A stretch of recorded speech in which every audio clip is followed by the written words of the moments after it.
what I can do with that. This is a big one.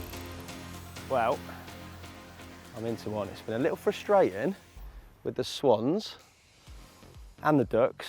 The scare line that I've put out here has managed to detract the ducks, but it ended up having to feed 2 lines. We got them taken just here where all the reeds are to the left, a lovely little sheltered bay, perfect in this sun. And just like that, as confident as ever, he's come up, slurped the hook bait and charged off. Small hooks, light line, kit fit for purpose, but you still got to take your time with them, no bullying them, and enjoy it. It was quite hard work, wasn't it, that? Not gonna lie, maybe wasn't as easy as I thought it was gonna be. There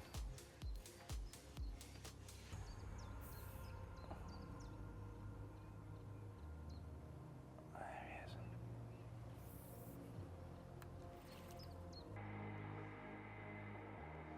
Got that bicep.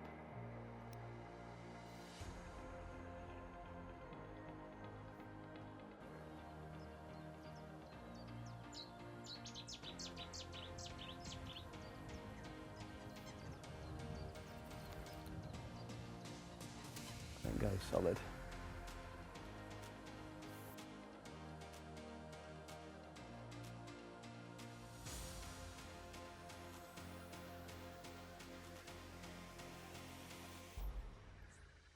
Well, beautiful clear water here and a good prevalence of weed, and he's managed to make his way into a weed bed.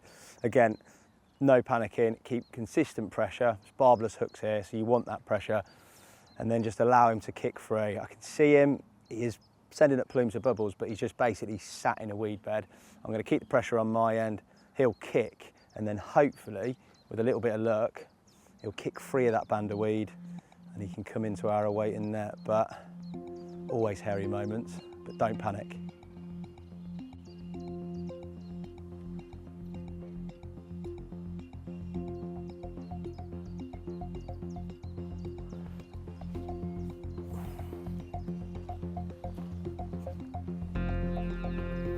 Longer rod.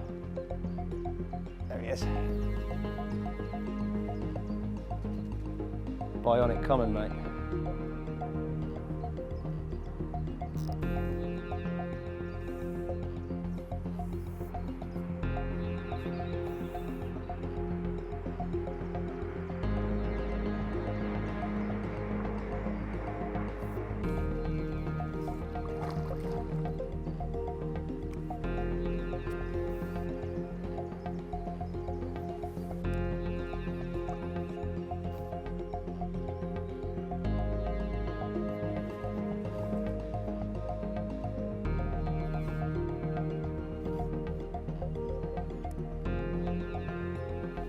There we go.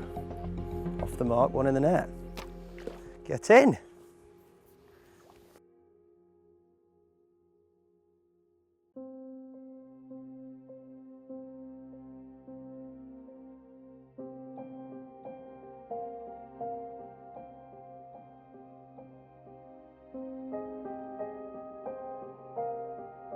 Those swans, no given about a scare line. The ducks, though, they do care about a scare line. We like ducks, not too fond of swans.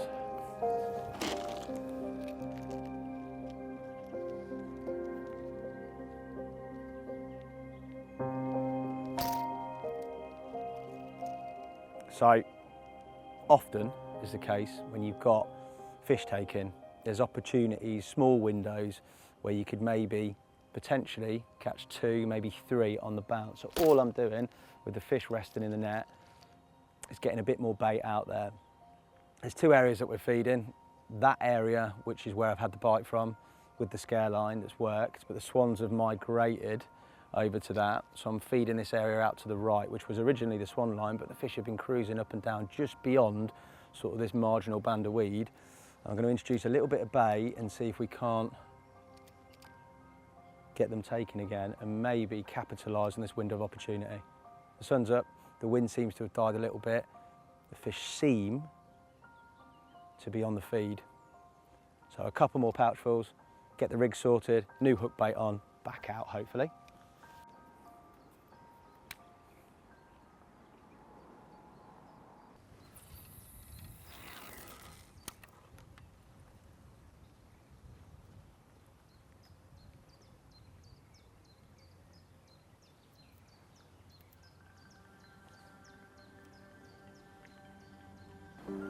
In the space of a couple of minutes, we've got a completely different situation, which is the beauty of floater fishing. You get to see it all unveil and it changes so quickly. We had 2 or 3 fish feeding in that corner where I got the bite from and that common. And now, literally 2 minutes later, while it's resting in the net, we've got 4 or 5, maybe more carp just out feeding really short, confidently as well. So fingers crossed, one of them can single out this hook bait. They're just beyond me at the moment.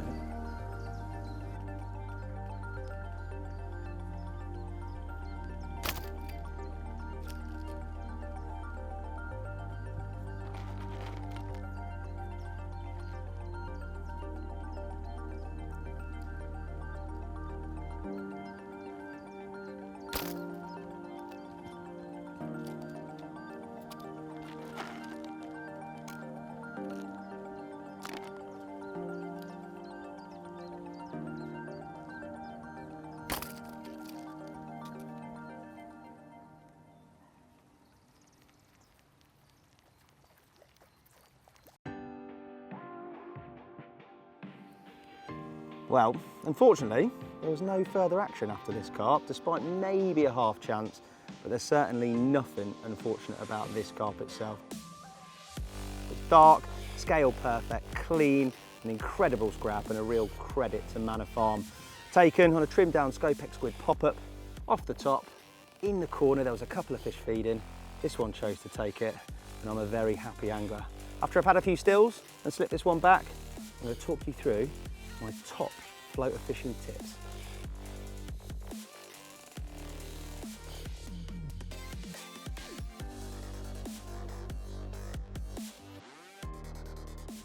I was really happy to get off the mark, and hopefully a little bit later, when the heat of this midday sun's burnt away, there might be another chance.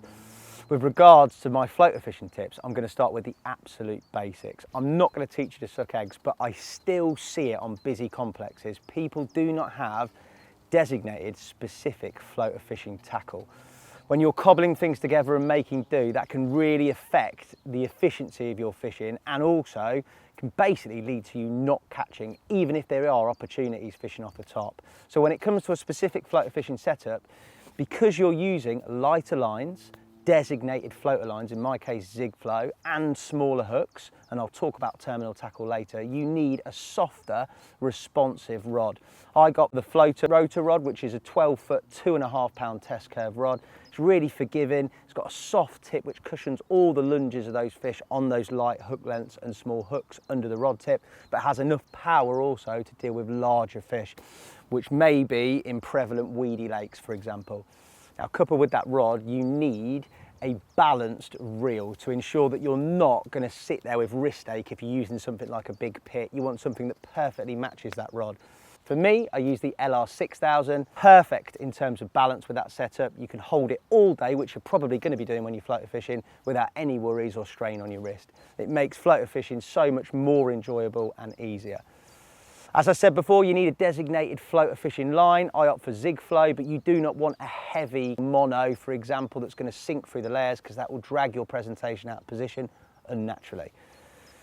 Another tip when it comes to tackle is the ability to stay streamlined, lightweight and mobile. Now for me, I tend to use the power barrow a lot. I put my dot spod rod on, I put my floater fishing rod on, my bait buckets, I've got all my carp care essentials, polarised sunglasses again, which are another essential when you're doing this, some sunscreen to ensure that you're adequately protected from the sun, and that all goes on the barrow. I can hunt around, feed, if I see an opportunity, I can then angle for it. What you don't want is to be bogged down, sat in one static position. You need to be able to get around the lake, just like I have today. I started on a completely different lake, but I found an opportunity on a different lake in the complex, probably the best part of 500, 600 metres away. And without the ability to be mobile, with all my kit refined down, I simply wouldn't have come here.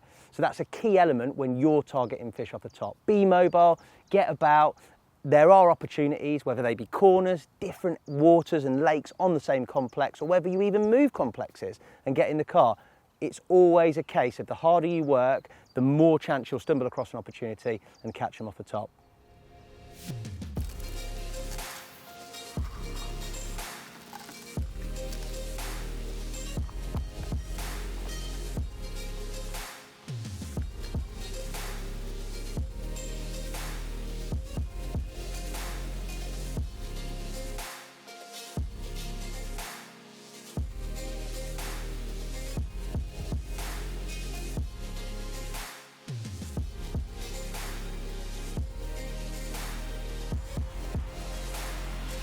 Moving on to my next tip, which is all about bait.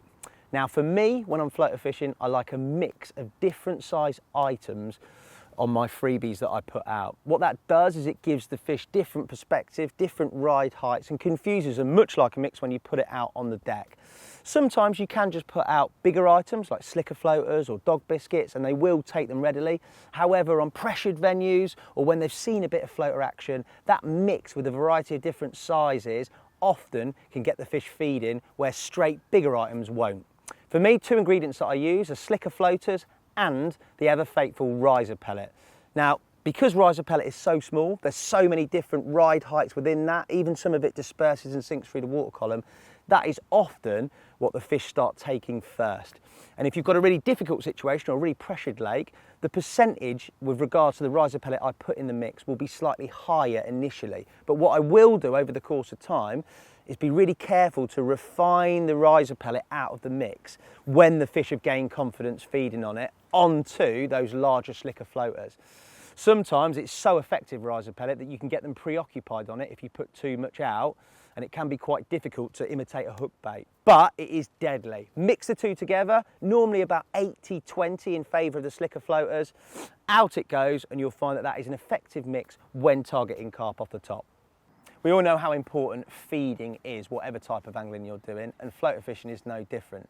For me, I've got a number of different items to ensure that I can feed at any range: a catapult, a throwing stick, and a dot spot rod with a dot spot. And for me, the key to feeding is little and often. You can put it in, but you cannot take it out. You've heard it a million times, but floater fishing is the same. It's all about building your swim, and with that, the fish's confidence. Depending on the level of stock, and you can gauge it by the activity or the response to your feed, if you're getting loads of fish taking and competing, you can start to up the feed until that confidence really gets high, and then you can introduce a hook bait. If, for example, you've got a low stock lake or you've got a load of bird life that may spoil your chances, you may feed even less frequently or in bigger volumes, or sometimes even just put a hook bait out on its own if you see fish cruising in the area. You really do have to be able to look at that subjectively and make those decisions for yourself. But the overall theme is to go softly, regularly introduce feed and go from there.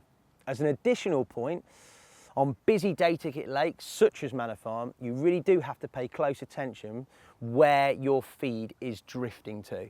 Now, there's a matter of etiquette. You don't want to drift it across other people's lines who may be fishing on the bottom, but also a lot of these venues are very competitive, and if you're doing all the feeding and it's drifting into somebody else's swim, they may capitalise on all your hard work. So be mindful of that when you are floater fishing. It's a great way of fishing, it's definitely effective, but when feeding, just really gauge what's going on in front of you, use your eyes, and please, please, please, a little often is the key to that.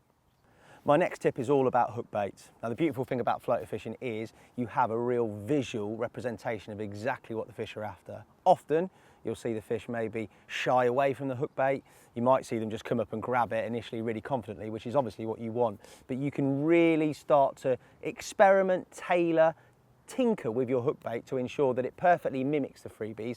And a great indicator of that, and a real edge, is to put a handful of your mix or your freebies in the edge, put your hook bait on, and in my case what I like to opt for is a trimmed down 12mm Scopex squid pop-up. It's really resilient, it's tough, it stays ultra buoyant for long periods of time. If fishery rules allow, I do love our new imitation floating dog biscuits as well. Again, really tough, really resilient. But what I will do, moving on to that tip, is to check the ride height. So put the freebies in the edge, look at how they sit in relation to the level on the surface, put my hook bait in, and then I'll trim the pop-up or even trim our imitation floating dog biscuit hook baits to ensure they sit at exactly the same height. I don't want them too buoyant that they're going to pop up and be sort of alien to the carp, and I don't want them obviously sinking below the surface. I need them to sit at the same level so that when they go out there, they imitate the same size, they have the same profile in the water. The carp treat them with no caution, and you get your takes.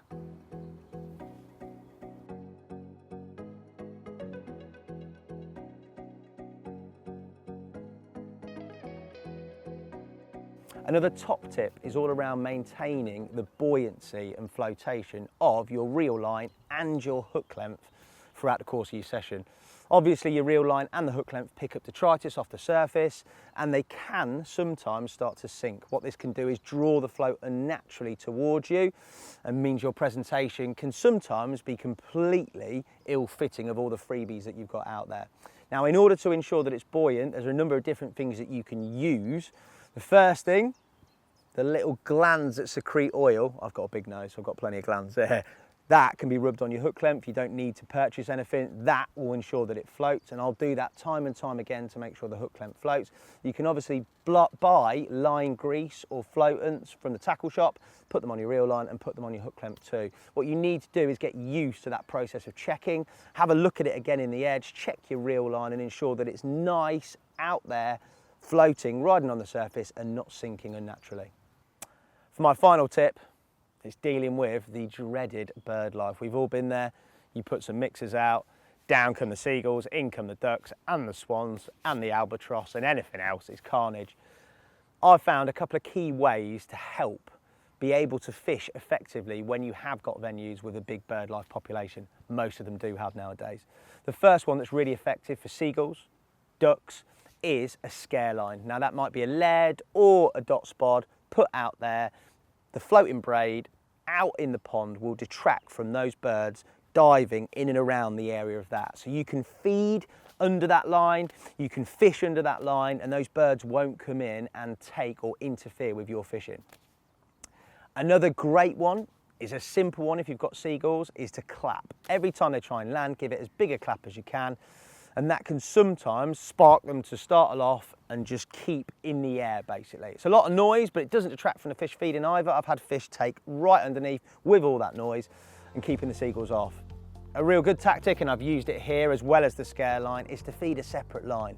I call it paying swan tax. Basically, you feed your area of your swim where you've got fish going, and you feed a separate line in the edge or off to your left, which is not going to interfere with your fishing. That way, the swans, the bird life, the ducks, whatever, can feed on that bait. Yes, all right, you are feeding them, but you're keeping them in an area away from where you're having fish feeding activity and the potential to get a take.